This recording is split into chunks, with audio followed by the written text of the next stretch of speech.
Oh, let's talk about the culture, man. Let's talk about the culture, and we got to talk about it all the way, right? So let me get to my intro, then to the video. What's going on, everybody out there in YouTube world, YouTube land? I am Real Estate Jay, and It's gonna be a cold summer. welcome to the Cold Summer Podcast. Let's get straight into the video, and let's see what these brothers is talking about. Let's turn the volume on in. We really got to stop the violence. The gun violence is crazy. But then the next post, he over there with the gun and stacking money. That's what Meek did. Remember, Meek was like, "Yeah, I ain't rapping about guns and murder no more." Took about 6 weeks off, straight back to the gun bars. That's all he got. Happens every You can't go away from home. He was talking to him like the Green Goblin mask. Coward. You need me. Audemars. Audemars and switches. Release. Come on, Meek. You only know one thing. No, I'm trying to reflect positive change. We really got to stop the violence. All right, the gun man. violence is crazy. So the reason why I wanted to reference this clip was because I think we need to have a conversation here. I think we need to have a conversation here in the classroom here on the Cold Summer Podcast. And although I do like Meek Mills, and this is not a shot at Meek Mills, this is more about just the culture in general that we support here as black folks. It's absolutely garbage. It's absolutely garbage. I have nothing else to say about the hip hop culture. Black culture, you know, is just it's just losing. Now Meek Mills is the same guy that has went to jail, prison, and then also created a prison reform group.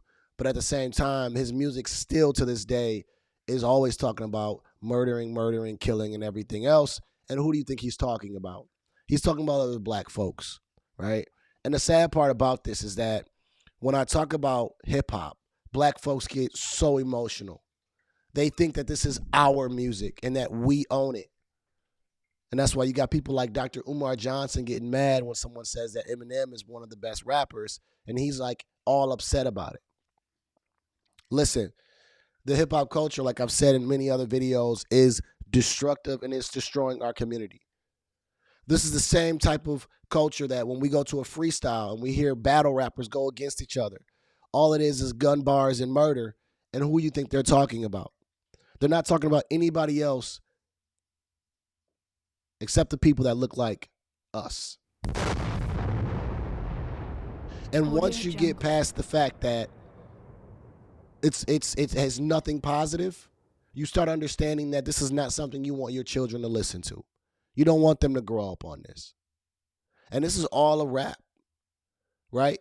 I mean, you got artists that are just talking about the same stuff, and all we do is get influenced by that.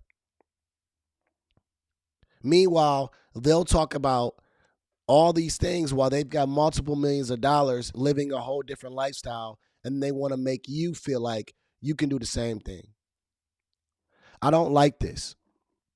I don't like it not one bit. Because as I've gotten older, I've started to understand that this is really one of the reasons why the black folks have been held back. We love things that are not good for us. These things that we will buy. We will buy things that aren't good for us and that do not make us any money. But we want to appear to be looking sweet to the next black person when it all means absolutely nothing. Yes, there's a lot of people that like to jack our style. Because black people we got swag, we got style, right? We're smooth, we got rhythm. But there's some things that we need to steal from other cultures as far as what they're doing. Because all they're doing is taking our style, but they're keeping their knowledge. They're keeping their resources. And they're putting this rap music down when they don't need to use it. When they go in the boardroom, they're not talking like this. We're the only ones that think we need to remain real. And let me tell you something about real. Real has nothing to do with what someone else views to you. Real has nothing to do with hip-hop's standards of real. Hip-hop standards of real will put you in prison, put you in jail, behind bars, looking stupid, and thinking that the hood is going to be behind you when all they're going to do is go on to the very next thing.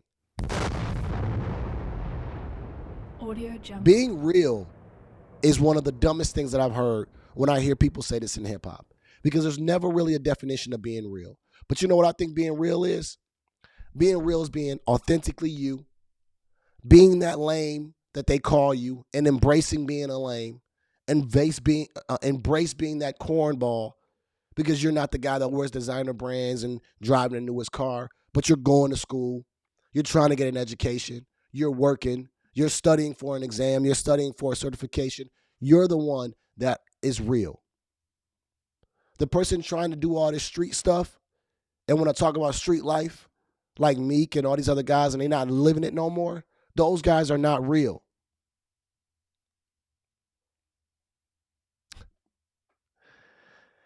I'm tired of hip hop.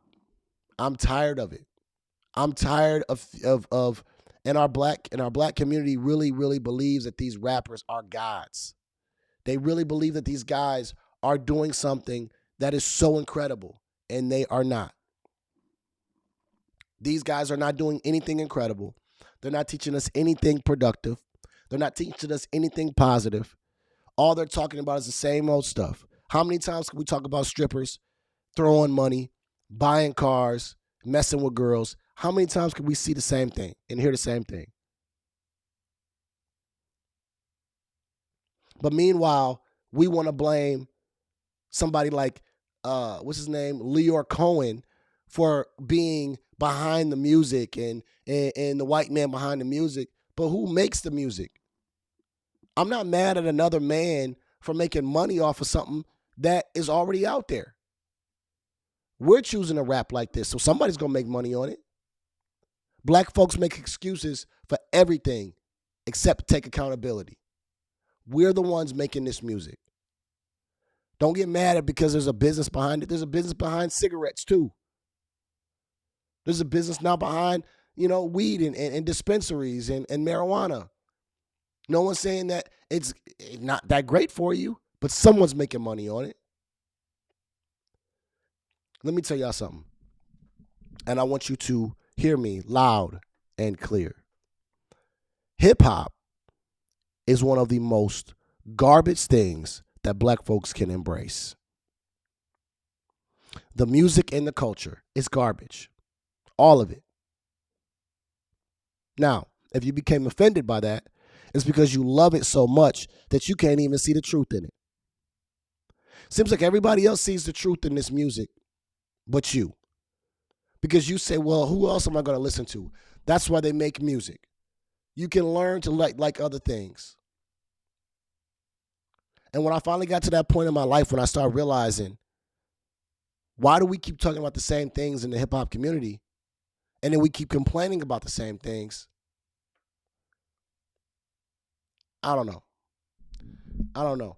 When I see this clip, what I see is rappers constantly will continue to rap about the things that make them money, even though they're not living that life, and they influence you. Their whole goal is to influence you to continue to buy their records while they live like this. Why do you think Cardi B doesn't want her child to listen to her music, even though she makes WAP? She made WAP.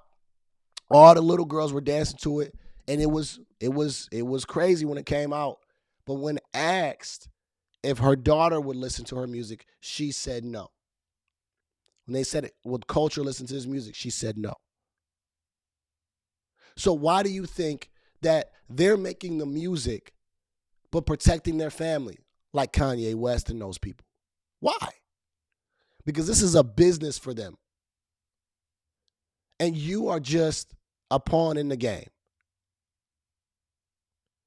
And you want to embrace this so bad, and you think that they love you, and they don't. Meanwhile, your child is now growing off. Child's now growing up off Sexy Red and all these other women, and it's going to get worse, worse, and worse as time goes on. I don't see hip hop getting any better. I really don't. The music has gotten even more trash than ever when the mumble rap start coming in, and it's even worse now. But that's my opinion, right? This is just my opinion. But I will tell you this.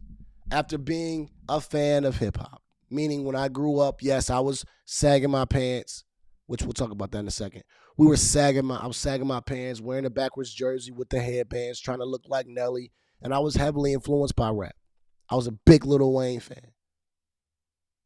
And as I grew, I started to understand how dumb it was when I started getting a job and how I can't really act like that and how it's not even conducive for me.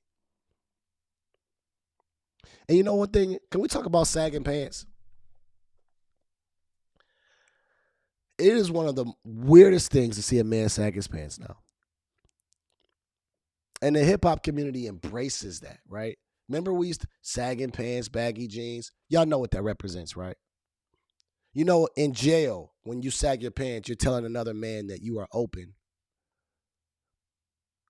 Why would we support something from jail? Why would we be okay with that and put that into the culture? You see what I'm saying? This is why I can't stand it. And then today, you still got men sagging their pants. I seen a dude the other day. I'm like, bro, you look so weird sagging your pants, and it looks disgusting. And it's a jail call, bro. But guess you practicing. And those are the things that you get influenced by. But you know, who am I? I'm just a nerd. I'm just a corny guy, and I'm okay with that. So I'm gonna go ahead and get off this. Give me your thoughts below about what y'all think about the culture and why rappers keep talking about the same stuff that influences us. I'm gonna go ahead and get up out of here. And at the end of the day, that this is chess, not checkers, and I'm gonna see y'all at work. It's gonna be a cold summer. Let's go.